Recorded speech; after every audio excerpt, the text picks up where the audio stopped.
రాజకీయాలకు సంబంధించి విజయసాయిరెడ్డి అయితే 40 సంవత్సరాల పాటు పార్టీలో ఉండి ఇప్పుడు రాజీనామా చేయాల్సినంత అవసరం ఏమొచ్చింది, ఆయనకి వెనకాల నుంచి ఏమైనా థ్రెట్ ఉందా అని చెప్పేసి చాలామంది అయితే ఫీల్ అవుతున్నారు. కానీ జగన్మోహన్ రెడ్డికి ఎలాంటి ప్రాబ్లం రాకూడదు నా వల్ల అని చెప్పేసి ఆయన పార్టీ నుంచి వెళ్ళిపోయారని తెలుస్తుంది. అసలు ఏమైంది? సో ఈరోజు 25వ తారీఖు జనవరి 2025 మన అంటే ఆంధ్ర రాష్ట్ర ప్రజలకి ఒక మంచి విముక్తి వచ్చిందని చెప్పాలి. ఎందుకంటే మనం ఒక దొంగతనం చేయాలనుకోండి, దాంట్లో ఒకటి వల్ల అవ్వదు. ఖచ్చితంగా గ్రూప్ ఉంటారు, ఒక 5, 4, 6, 10 మంది గ్రూప్ ఆఫ్ ఆలీబాబా 40 దొంగలు కూడా ఉండొచ్చు. అట్లా ఇక్కడ మన జగన్ బాబా గారికి కూడా కొంతమంది దొంగలు ఉన్నారన్నమాట చుట్టూతా. జగన్ గారు ఏవన్నా అయితే మరి ఏటు ఎవర్రా అని ఎవ్వరూ కూడా నిస్సందేహపడకుండా చెప్తారు విజయసాయిరెడ్డి గారు అని చెప్పి. బట్ ఆయనకు మీద ఉన్న సాఫ్ట్ కార్నర్ ఏంటంటే ఆయన మాట్లాడతారు కానీ వ్యతిరేకంగా ఎవరి గురించి తప్పుగా దూషించే విధంగా అయితే మాట్లాడరు.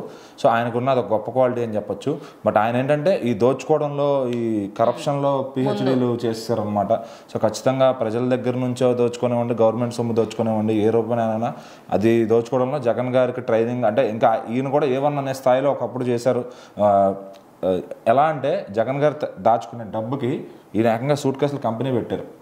సో ఎవరన్నా సూట్ కేసులు వాళ్ళకి తెచ్చుకుంటారు కొని, బట్ ఈ రకంగా సూట్ కేసులు కంపెనీ పెట్టారంటే మరి ఇంకా ఎంత డబ్బు వచ్చింది, ఎన్ని సూట్ కేసులలో దాచారని చెప్పి మనం అర్థం చేసుకోవచ్చు. సో అలాంటి స్థాయి నుంచి ఈరోజు రాజకీయాలనే వదిలేసే స్థాయికి వచ్చారు అంటే మరి ఒక వెలిగిన పొలిటీషియన్ ఈరోజు వెళ్ళిపోతున్నారంటే వాళ్ళ అభిమానులందరికీ చాలా బాధగా ఉంది. సో మరి అటు జగన్ గారు కూడా ఏమీ మాట్లాడలేని పరిస్థితి. ఎందుకు అంటే ఉన్న సిచ్యువేషన్స్, పవర్లో ఉన్నవాళ్ళు, పవర్ స్టార్ ఉన్నాడు అక్కడ, అటు పొలిటికల్గా నారా లోకేష్ గారు ఉన్నారు, ఇంకా బాబు గారు ఉన్నారు. సో ఒక కూటమి ఏర్పడి జగన్ గారి ప్రభుత్వాన్ని ఖచ్చితంగా నాశనం చేయడానికే పూనుకుందని చెప్పొచ్చు. సో జగన్ గారికి అయితే ఇంకా ఖచ్చితంగా రాజకీయ భవిష్యత్తు లేనట్టే కనబడుతుంది. ఎందుకంటే ఆయన పార్టీని, ఆయన ఎలా రాష్ట్రాన్ని డిస్ట్రాయ్ చేశాడో ఆయన పార్టీని పిన్ టు పిన్ డిస్ట్రాయ్ చేస్తున్నారనమాట. సో రెడ్ బుక్లో ఎవరెవరైతే ఉన్నారో మన విజయసాయిరెడ్డి గారు కానీ, అటు కొడాల నాని గారు కానీ, పేరు నాని గారు కానీ, ఆ పేరు నాని గారు కూడా రాజకీయాలకి గుడ్ బై చెప్పేసిపోయారు. ఏ రోజైతే పవన్ కళ్యాణ్ గారు ఛాలెంజ్ చేశారు, నీ పార్టీ అదప్పాలని తొక్కేస్తా అని. సో అదే పని చేస్తున్నారు ఈ రోజున వచ్చి. సో రెడ్ బుక్లో ఉన్నాయి, ఇటు పవన్ కళ్యాణ్ గారు వెళ్ళి ఆయన దూకుడు కూడా చూస్తున్నాం, ఎవరెవరి మీద పడుతున్నారు ఏంటనేది. సో ఎక్కడైతే కాకినాడ పోర్టు వీటిల్లో, అలాగే ఇంకొన్ని బిజినెస్ల్లో విజయసాయిరెడ్డి గారి అల్లుడు ఉన్నారనమాట.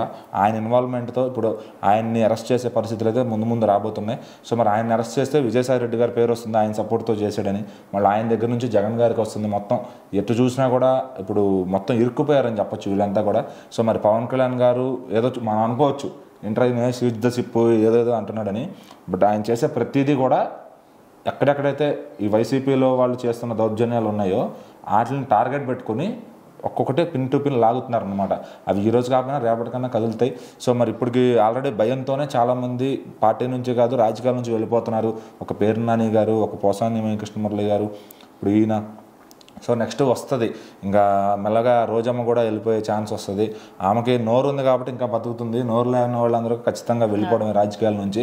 సో మరి ఈరోజు విజయసాయిరెడ్డి గారు వెళ్ళిపోవడం అటు వైసీపీ పార్టీ అభిమానులందరికీ కూడా ఒక తీరని లోటు అని చెప్పాలి. సో మరి ఇంకా ఆయన హ్యాపీగా ఫ్యామిలీతో, వాళ్ళ పిల్లలతో, మనవాళ్ళతో, మనవరాలతో ఆడుకుంటూ గడపాలని చెప్పి కోరుకుందాం.